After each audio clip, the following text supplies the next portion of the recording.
আসসালামু আলাইকুম। আশা করি ভালো আছেন। আপনাদের দোয়ায় আমিও ভালো আছি। আজকে একটি নতুন ভিডিও নিয়ে এসেছি এবং আজকে আমরা শিখব গুগল শিটে কিভাবে ডাবল ডাটাগুলো চেক করা যায়। তো এজন্য আমাদের সর্বপ্রথম ক্রোম ব্রাউজার ওপেন করতে হবে। ওপেন করার পরে আপনাদেরকে একটা আইডি সিলেক্ট করে নিতে হবে। এখানেই আপনারা গুগল শিট পেয়ে যাবেন। গুগল শিটে প্রবেশ করবেন। প্রবেশ করার পরে ব্ল্যাঙ্ক স্প্রেডশিট এখান থেকে ঢুকতে পারেন অথবা আপনার যদি অ্যাকাউন্ট থাকে সেখান থেকে আপনি ঢুকতে পারেন। তো আমার এই ডাটায় কিছু ডাটা ছিল, এই ডাটাগুলোকে আমি কেটে নিচ্ছি। আচ্ছা, কাটা শেষ হয়ে গিয়েছে এবং আমরা এখন বি কলামে এসে ডাটাগুলোকে টান দিলাম কোণা থেকে। তো দেখতে পাচ্ছেন 1 2 3 4 5 6 এভাবে কন্টিনিউ ডাটাগুলো এসেছে এবং আপনারা উপরে ভিউ নামে একটি অপশন দেখতে পাবেন। এটার কোনো কাজ নেই, কিন্তু এর পাশে ফর্মুলা নামে অপশনটা, এখানে আপনারা সিলেক্ট করবেন। কন্ডিশনাল ফরম্যাট এখানে ক্লিক করবেন। এখান থেকে আপনারা যেমন কাজটা করতে পারবেন, অন্য আরেকটা উপায় আছে যার মাধ্যমে আরও সহজে করতে পারবেন।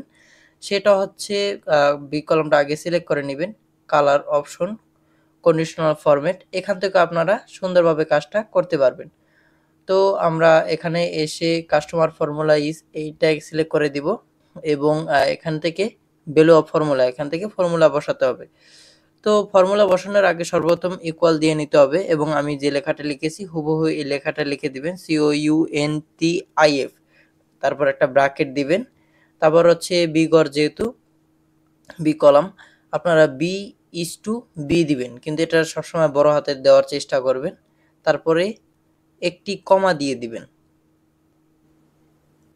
কমা দেওয়া হয়ে গেলে তারপর B1, মানে এটা মূলত প্রথম ঘর, তো তাই B1 দিবেন, তারপর ব্র্যাকেট দিয়ে দিবেন। তারপরে এরো চিহ্ন দিবেন যেটা শিফটের 2 নম্বর পাশে, এবং 1 ঘর সিলেক্ট করে দিবেন। দিলে তারপর আপনারা নিজের মতো করে কালারটা সিলেক্ট করে দিবেন, যে কালারটা আপনার ভালো লাগে। এবং আপনারা এখানে দেখতে পাচ্ছেন তথ্যগুলো, যেমন 9 আমি ডাবল করলাম, তারপর হচ্ছে 50, এখানে 2টা করা মাত্রই এটা কালার হয়ে গিয়েছে। এবং আমরা এই 10 নাম্বারটা লিখলাম, এটা কিন্তু কালার হচ্ছে না, তার মানে এই 10 নাম্বারটা এখানে একটা ডাটাই আছে। তো আমরা এখান থেকে এই ডাটাটা কপি করে আমরা নিচে আবার পেজ দিব।